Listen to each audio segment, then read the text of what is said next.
হচ্ছে? সবুজ কোথায়? হ্যাঁ নীলা, আমি তোমাকে ভালোবাসি, কিন্তু তোমার ভাই থানা হাজতে আমার ভাই সদাগরকে কোনো সাহায্য করেনি।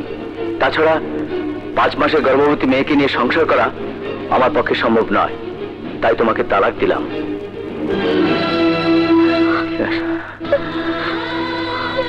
নীলা, ভাইয়া, আমার একটু সর্বনাশ হয়ে গেল ভাইয়া। তুই কোনো চিন্তা করিস না বোন, সব ঠিক হয়ে যাবে। হ্যাঁ বোন, আমি সবুজ আর ওর ভাইকে ছাড়বো না। আরে ছাড়াছাড়ি পরে হ্যাঁ? আমরা তো তরবার লেগে গেছি। তুই ও বাগনে কিছুই নাই, পকেটের টেকা থাকলে আর মাথায় গিলু থাকলে 14 বছর 14 দিনে পরে তুই আমার কিছু সাক্ষী দিয়েছিলি না? তোর কিছু সাক্ষী দেওয়ার কেউই থাকবো না। ওই তোর আবার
আমার বোনকে ছেড়ে দিয়েছিল।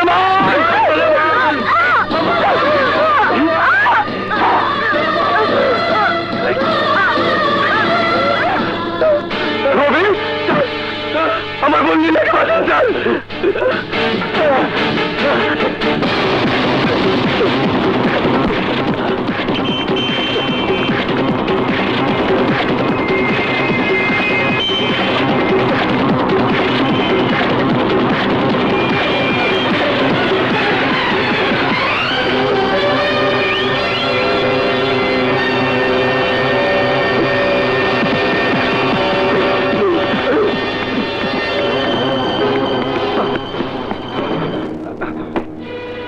পাচ্ছ কেন?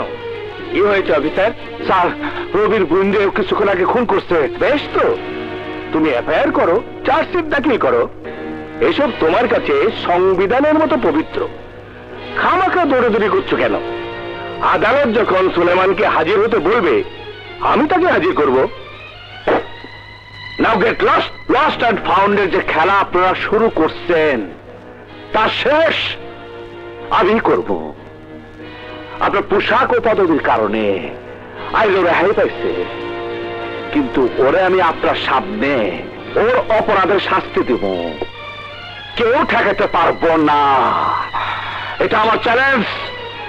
পারলে ঠেকায়।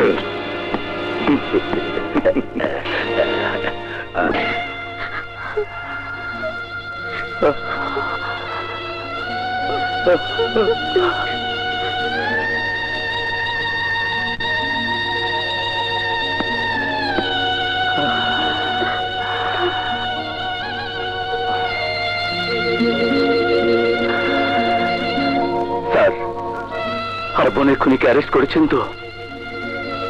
কেন কেন স্যার, কেন অ্যারেস্ট করতে পারেননি? এসি নাসিরের জন্য পারেননি রবি।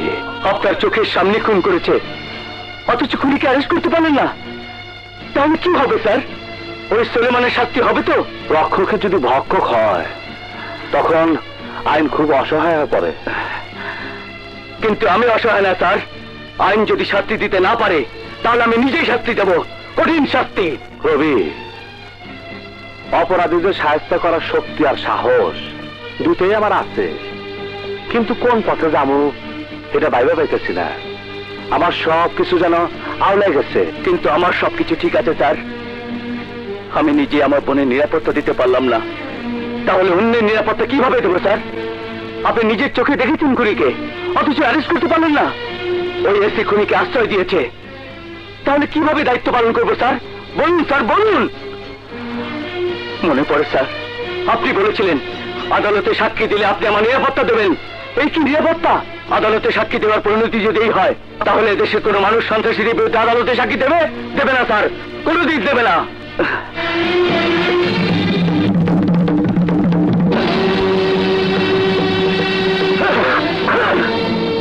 কি করতেছো রবি? এই পোশাক আমাকে যন্ত্রণা দিচ্ছে, কষ্ট দিচ্ছে। এই পোশাক পরে যদি আমি আমার বোনের খুনিকে শাস্তি দিতে না পারি, তাহলে পোশাক পরে কি লাভ?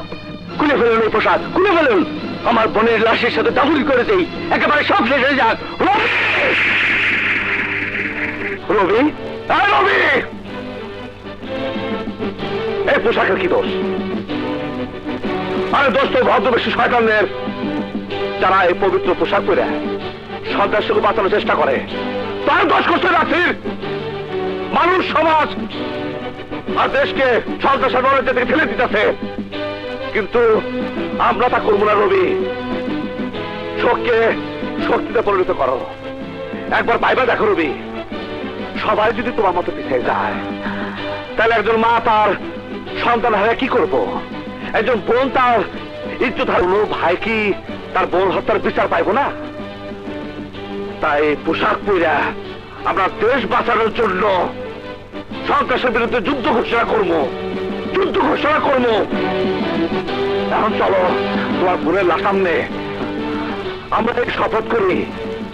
চলো চলো শপথ করি। সাক্ষ্য দিলেন তিনি একজন পুলিশ অফিসার, আর এই মামলার বাদীও একজন পুলিশ অফিসার।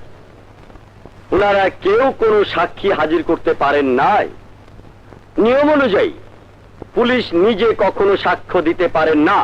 তাছাড়া আসামি জামিনে ছাড়া পেয়ে এসি নাসির সাহেবের অফিসে অবস্থান করছিল, সে প্রমাণও আদালতে উপস্থাপন করা হয়েছে।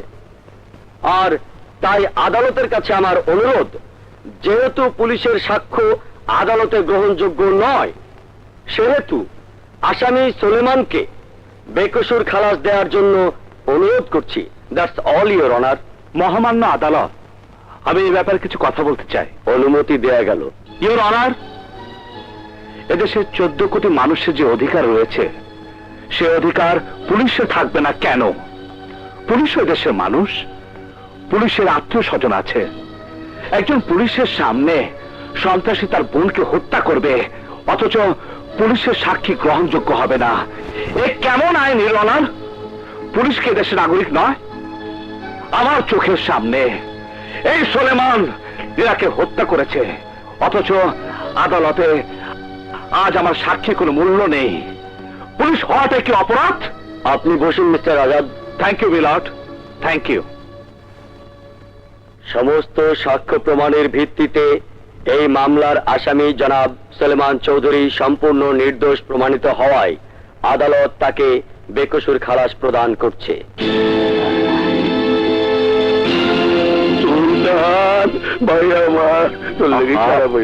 কান্দিসটা, আমি থাকতে তোর কিচ্ছু হইব না। তুই এসি সাহেবের লগে যা, আমি উকিল সাহেবের লগে কাজটা সেরাইতেছি। চলেন চলেন। শুনেন, আজকে জব্বর খবর আছে। সন্ধ্যার পরে মজমা বহমন। এক্সকিউজ মি মিস্টার সাহেব, আজকের ঘটনা সম্পর্কে আপনি কিছু বলুন তো। আচ্ছা বলুন, সুলেমান একজন কুখ্যাত সন্ত্রাসী হয়েও আপনার সাক্ষীর কারণে এত বড় খুনের মামলা থেকে বেঁচে গেল, এই ব্যাপারে আপনার মন্তব্য কি? No comment please.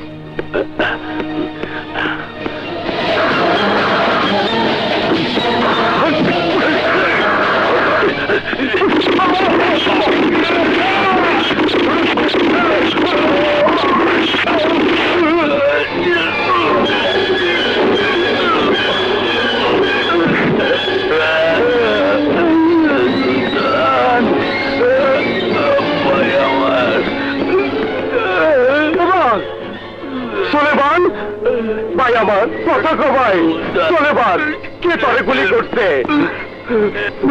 ভাই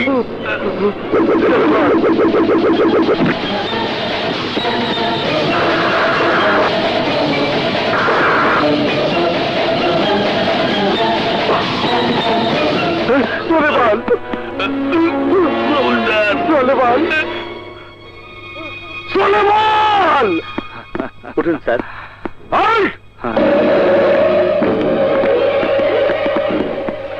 ইউ আর আন্ডার অ্যারেস্ট। আমার অপরাধ তুমি সুলেমানকে গুলি করে হত্যা করেছো। Thank you sir, thank you. গুলি করে হত্যা করছি শুনে বুকে আমি সাহস পেলাম, কারণ ডিপার্টমেন্ট থেকে যে কয়টা গুলি আমারে দিছে সব গুলি আমার কাছে আছে স্যার।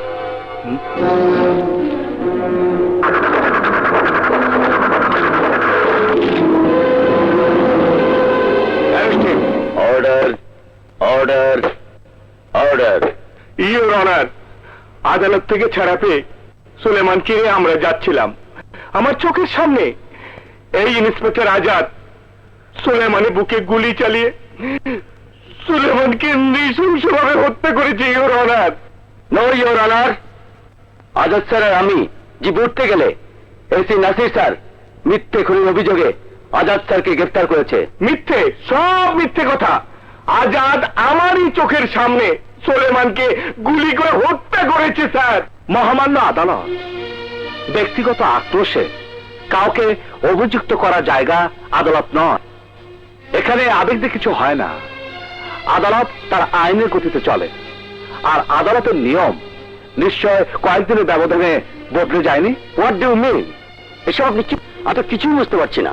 মহামান্য আদালত, বিজ্ঞ উকিল সাহেব বুঝতে পারছেন না, তাই আমি তাকে মনে করে দিতে চাই সেই দিন এই আদালতে, ইয়েস এই আদালতে ইন্সপেক্টর রবির বোনের হত্যা সাক্ষী ছিলাম আমি। অথচ পুলিশে চাকরি করে বলে আমার সাক্ষী গ্রহণযোগ্য হয়নি। সেই দিন যদি আমার সাক্ষ্য অগ্রাহ্য হয়ে থাকে, তাহলে আজকে কেন এই পুলিশ অফিসারের সাক্ষ্য গ্রহণযোগ্য হবে? তাই মহামান্য আদালতের কাছে আমার আবেদন, আমি সম্পূর্ণ নির্দোষ।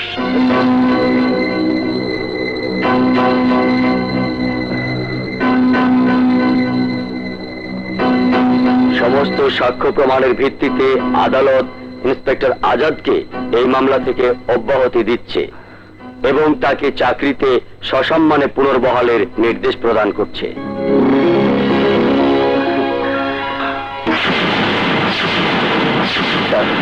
রবি,